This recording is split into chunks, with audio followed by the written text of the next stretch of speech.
Hey everyone, Technomentary here. In today's video, I'm going to show you how to set up and activate the eSIM on your iPhone 17 if it's your very first time. So let's get started. So first thing is you need to turn on the phone. You'll press and hold on to this big side button until you see the Apple logo appear. At that time, you'll let go, and that is powering on our iPhone 17 for the very first time. Sometimes if it doesn't work, you may just need to charge it. So go ahead and charge it and try again. Now, as you can see here, we're going to set up for the very beginning here. I'm going to show you the steps you need to take.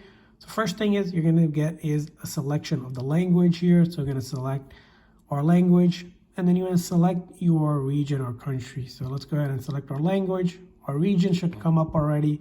If you need to change the appearance of the icons, you can do that right now. We're going to hit continue the default, and we're going to go ahead and click on setup without another device here. And then from there on, we're going to go ahead and select our Wi-Fi here. So I'm going to enter my Wi-Fi password here. And then once you enter your Wi-Fi password, you're going to hit that check mark, and it should begin the activation process with Apple server. It says takes a few minutes, but should be pretty quick process here.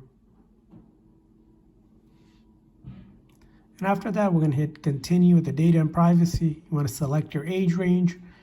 And then Face ID, you want to set up Face ID so that you can use it to use Apple Pay, make purchases, and other stuff as well. I'm going to go ahead and set up later, but if you do that, it'll just scan your face. So I'm going to set up later. Passcode, you have the option to select any of these. So I'm going to select a 4-digit code here. And then you want to, of course, make sure this is a complex code that only you know to unlock your phone.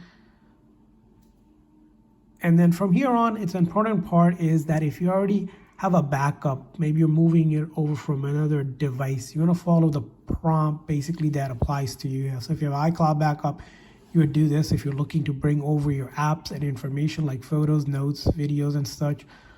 If you have another iPhone, you can actually bring it next to it and transfer it wirelessly. If you have backup on your MacBook or PC through iTunes, you can also do that process. You're going to bring some data over from Android if you have an Android phone and you're moving to iPhone for the very first time. So just follow the prompt for your scenario. Here I'm going to choose don't transfer anything because I want to show you the process. So you're going to go through this. You're going to be prompted here to enter your Apple ID this time. Go ahead and enter your Apple ID if you have one. If you don't have one, you can create one for free. Just simply select don't have one, and then you can create a free one, or you can always come back in the later in the setting to do it. And if you happen to forget your password, you can always reset your password as well. So I'm going to do setup later, but very important that you do create one and sign into one so you can download apps and actually use iMessage and FaceTime and such. So I'm going to hit agree to terms and condition, automatically have my phone updated. If I want to use iMessage and FaceTime, I will hit continue. Location services, I'm going to hit continue here so that you can use it for Find My and Maps and such. And this is where you activate your eSIM card. Now, there's two different ways when it comes to eSIM card. If you have your existing phone near you, you can actually go ahead and just transfer things over. So, for example, here if I have my existing phone here, I can do transfer from nearby. You get a prompt that allows you to transfer that number over on the service. If you don't want to use, if you don't have another phone or that's not working for you, or if you're setting up for the very first time, you might be using a QR code. The QR code is something you get from your phone carrier or the phone company that you get phone service. They'll send you a code like this that you can press and hold or scan. After you do that, you can just scan it like this if you have another device or from your computer. As you can see, I can't do this because this isn't a valid code, but this is something your company will provide. It's a unique code to activate your phone service for your phone. So you want to go ahead and do that. So I'm going to set up later here. Screen time report is basically a report that you get on a weekly.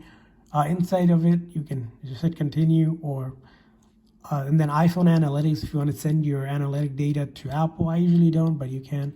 And then depending on what mode, display mode you want, if you're dark, auto, or light, you want to select one, hit continue. Apple Intelligence, if you want to set up Apple Intelligence, you can here. You can always set it up later in the setting, which I'll do. And then a couple things about your phone here on the new iPhone 17, you have the camera control here. This is what this is kind of giving you info on, so I'm going to hit continue.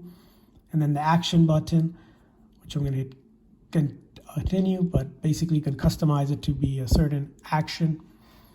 And then Siri, if you want to set up Siri, I'll set up later.